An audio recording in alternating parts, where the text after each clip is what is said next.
Josh, Katie, Rose, thank you so much for joining us. We're doing a whole series on the value of movement when it comes to creative thinking and just cognition in general. We asked you on because you have a very specific project that we're going to ask you about and hopefully spend some time on. That's all about movement and some very interesting constraints. So you are two of our creative consumers. You work with us on all sorts of projects, coming up with cutting insights and brilliant ideas. Could you tell us a bit about who you are outside of your creative consumer duties? I'll start with you, Katie Rose. Hi, I'm Katie Rose McLaughlin. I am a freelance choreographer when I'm not working for Ideas to Go. And I'm also the co-creative director of Theater in Quarantine. Josh, go ahead. Hi, I'm Joshua William Gelb. I am a director and performer in New York. And since the shelter-at-home orders came in last March, I have been the founder and co-creative director of Theater in Quarantine. What is Theater in Quarantine? And I will defer to whoever speaks first. Sure. Theater in Quarantine is an experimental digital performance laboratory that streams live to YouTube from my closet, which is actually my closet.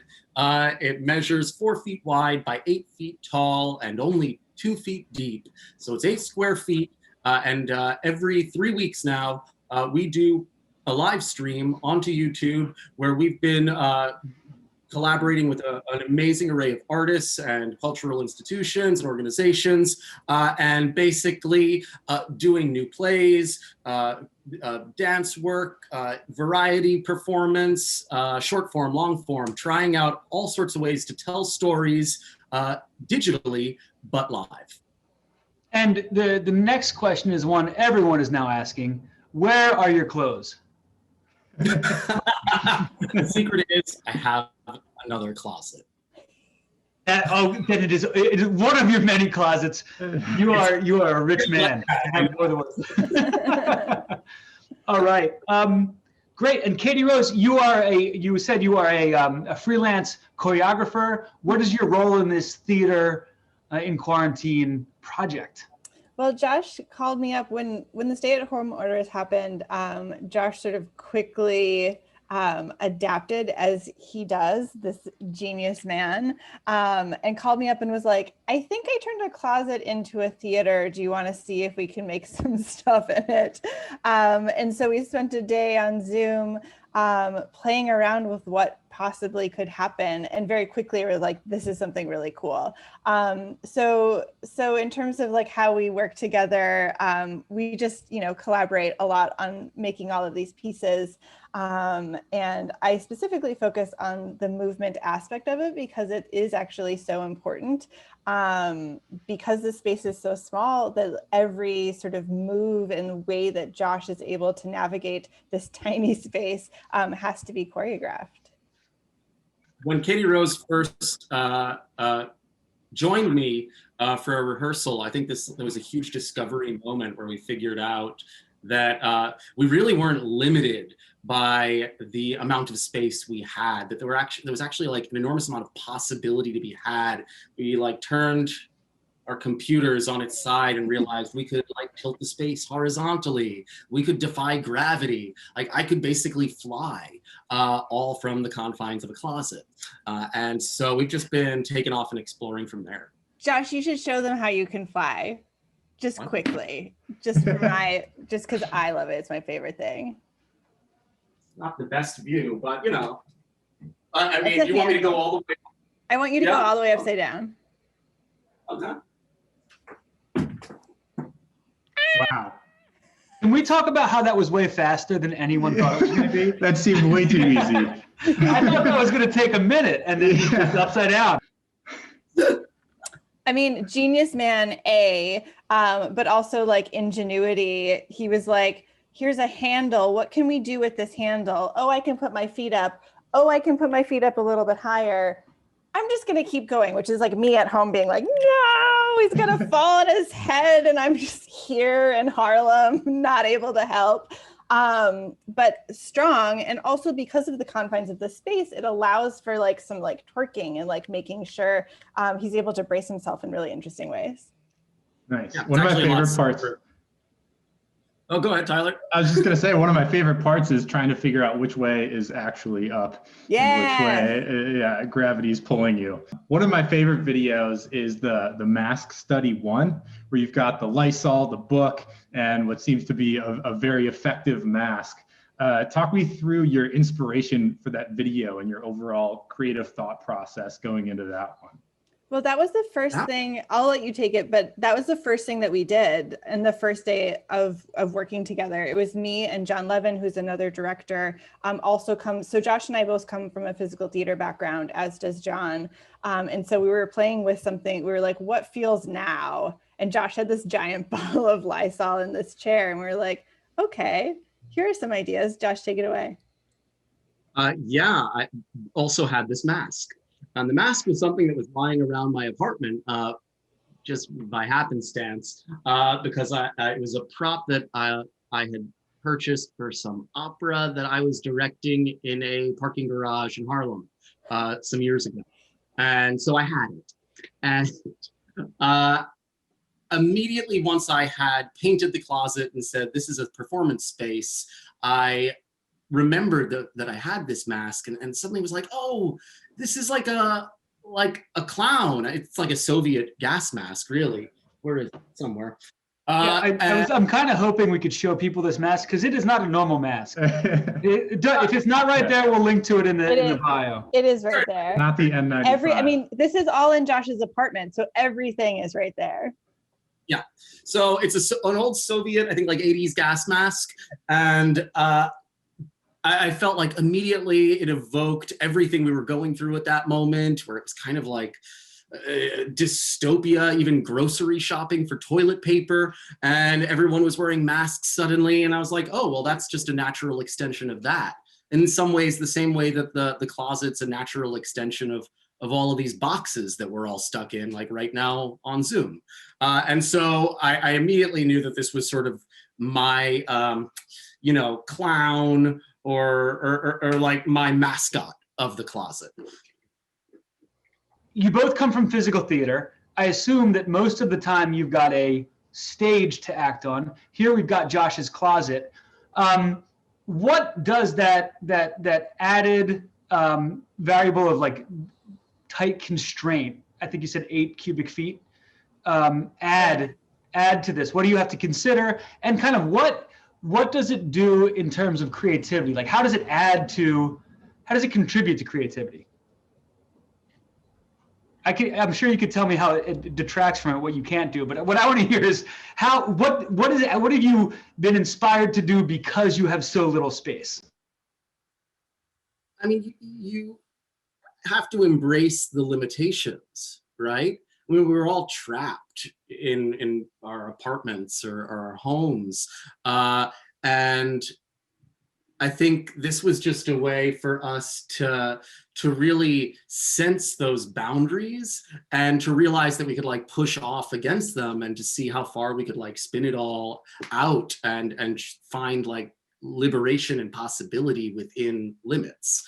And so that's kind of what the entire project has been about from the get-go. Mm-hmm.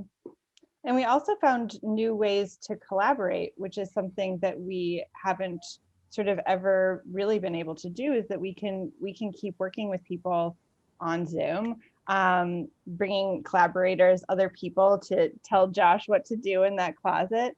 And we're also able to, and what's really cool too, is that we're able to collaborate with people like all over the world. We just worked with a French choreographer, which was so thrilling.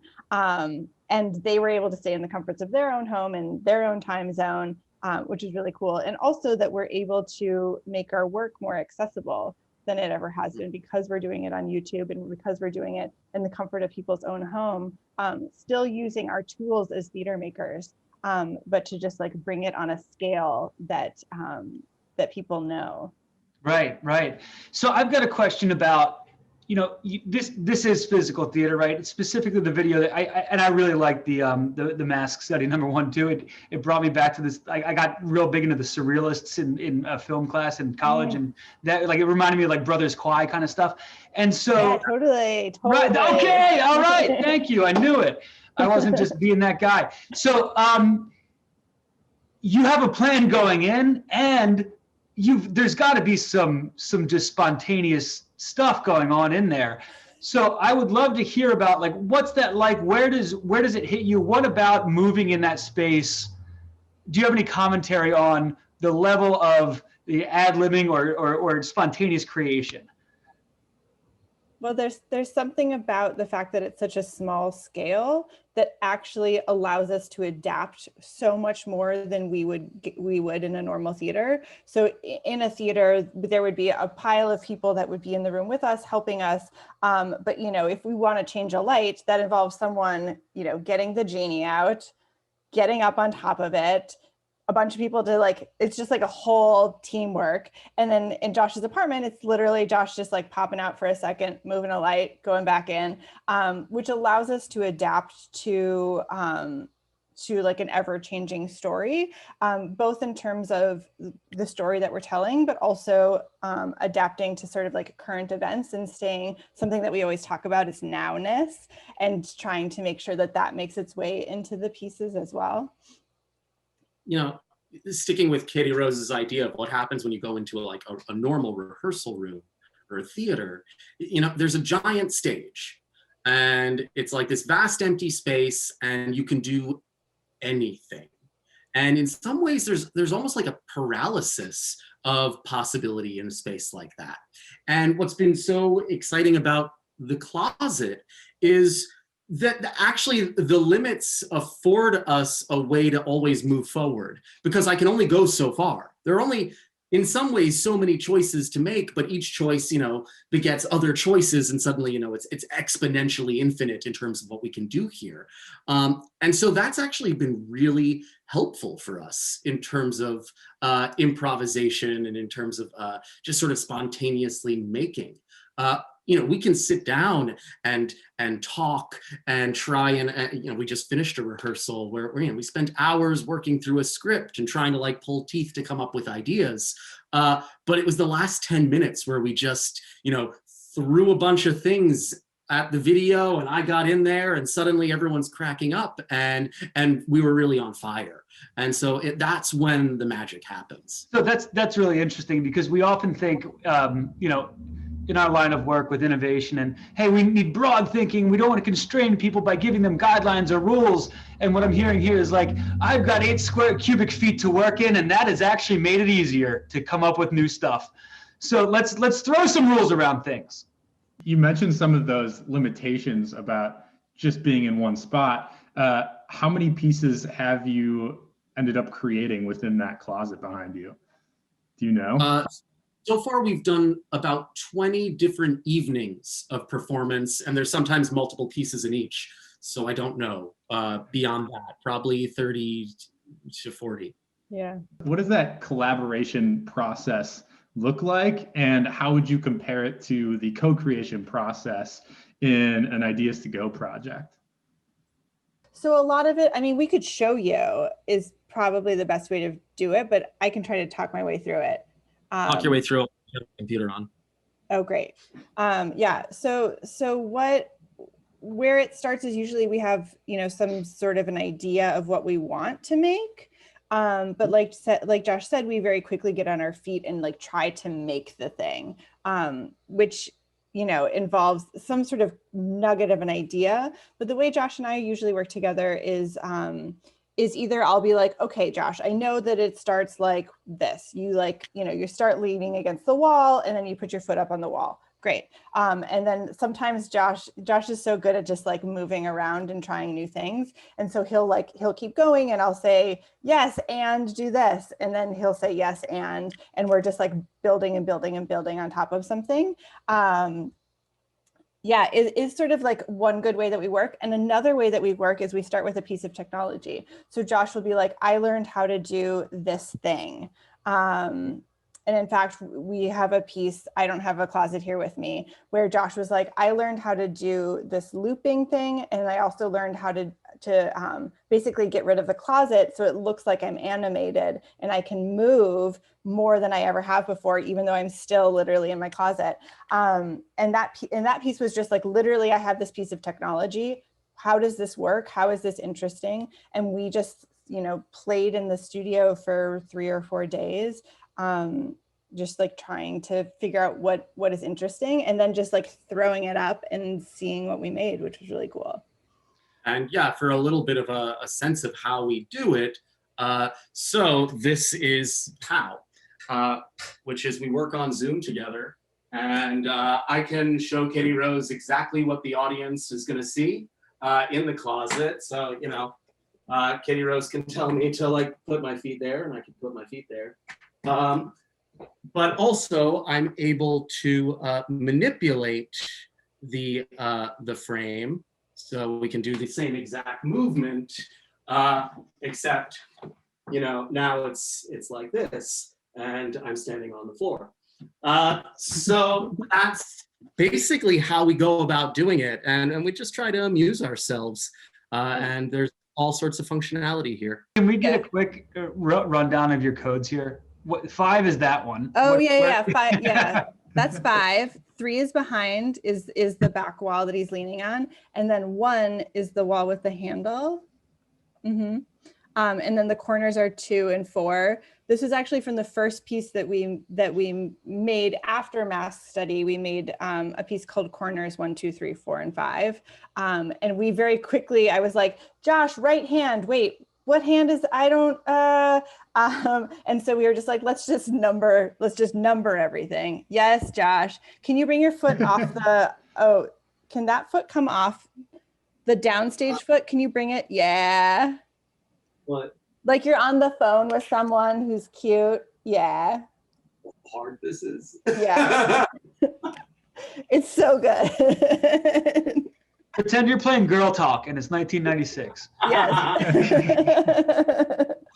That's so good. Now, Josh, can you quickly slam your body up against 1? And now That's fall amazing. to 5, like you're falling down. Great. Okay. I love the just for- slow-mo bounce. That was next level. This is incredible. So you're like, Yeah. you figured out a way to encode like more complex movement and encode gravity and change it up with just a simple camera angle change. It's really neat. I want you to tell me about either Josh moving in this a time when you moved into space and you were struck with inspiration and it changed the plan, right? Or Katie Rose, when you were watching or directing and Josh did something and you said, no, we're making a change here, right? So I want that lightning in a bottle. I want that, hey, whoa, we have to change what we're doing, right? I want a little anecdote about that. And while we are talking about that, I've got a question that I'd like to hear from each of you. So as quarantine continued, your pieces got longer, right? The mask study number 1, or is it just mask study 1? I don't know. I want to be appropriate. Okay, cool. Is like 2 minutes and 49 seconds. But later on, we've got like a 2-hour live stream. You've got like all these much longer videos. What was behind that? What was going on there? And what were the impacts on like your physical endurance and just how you felt while you're doing it? And so maybe I'll let Josh go first on that while Katie Rose thinks about an inspirational moment, and then we'll flip flop. Great, yeah, no problem. So we had this space, and in many ways we had to teach ourselves how to learn how to use it, which is why we were doing all those studies. They were short, mostly pre-recorded ways to figure out how to use movement in the space, how to use sound, how to set up lighting. And I was teaching myself this technology and these video processing software, pieces of software at the same time. So that's why we were working so small at the beginning. We always had in mind that we wanted to move to live and move to bigger pieces. But it's almost like going to grad school or undergrad. We kind of like broke down our practice and said, okay, well, let's just do basics first. And it took us many pieces to even figure out how to talk and how to use dialogue in this closet, because it just took us that amount of time to figure out how to get a sound system working in here. So, now we're working on much longer pieces, and we've got a second closet like 10 blocks away that another actor is going to be in. And so it just keeps expanding, and we just keep figuring out like, okay, can we teach ourselves this new tool? Was that successful? Was it not? What can we fix about that? And it's trial and error from there, but that's been the process. And the more we keep touching base and understand what we're learning when, is when we're really successful in moving forward. And we're also really, really dedicated to experimentation, to like actually like taking the thought experiment 5 steps down the road to see what happens. And again, because we're working on a small scale, we can just do it, look at it, and then be like, oh, that's great, or like, oh, that's terrible. Let's never do that idea. And here's why, because it breaks these rules, because it looks, we lose the liveness. So let's make sure and so there actually are some rules that we have now also, where we're like, these things sort of break the magic of the space. I really love that. And what I like about this as, an example of a way to get into a new spot is you're going in and you're just moving around the space and trying to break things and just getting into it. And then that's slowly building up your vocabulary of things that you can use. And I really want to see you, Josh, and the person 10 blocks away in the same closet at some point, but not in the same closet because I don't want you to get COVID. Yeah. All right, cool. Katie Rose, can you tell us about your answer to that question that we I would love to. Yeah. Josh, I'm going to talk about Plex, but what I'm first going to do is I'm going to make Josh go through. So again, the way we work is experimentation. And so we were making a short form piece for our Closet Work series, which is just small movement pieces, which sometimes make their way into larger pieces. It's just a chance for us to really just explore. And Josh put a hole in the side of the closet so he can, you'll see shortly, there he is, so he can do this. So we made a whole piece. That's my new favorite thing about this closet. You don't know it's there. And so we made a whole piece that involves Josh going in and out. We were flipping the camera, so he looked like he was like coming from the floor, like dropping down. Sometimes it looked like he was like coming up from a tunnel, but the hole is like just small enough that it really beats him up.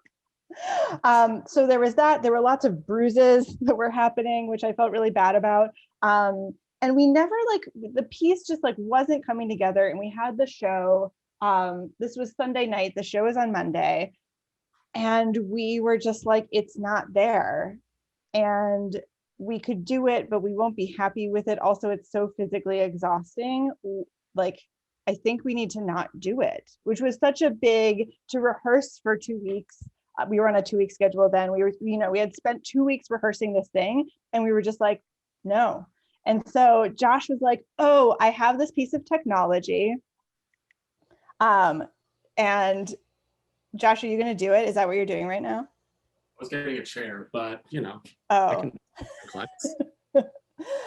Josh was like, okay, crazy idea. I have this piece of technology. We've never used improv. I'm a choreographer who like sort of meticulously choreographs things. And so what I did is I just recorded a score where I was basically like, Josh, imagine that you're going through the closet like it's popcorn. And then like, imagine that you're underwater now. And so I gave him these like verbal cues that he listened to live. He didn't listen to it beforehand. And then he just put this piece of technology on and just improvised. We call them klexographic studies, klexography being the art of ink blots. And these are actually like some of our favorite pieces that we've ever made. And they came out of like failure, like just pure failure. And we're so happy with them. I love that. That is really cool. Hey, we're at time. We had you guys booked until 5. Thank you so much. This was great.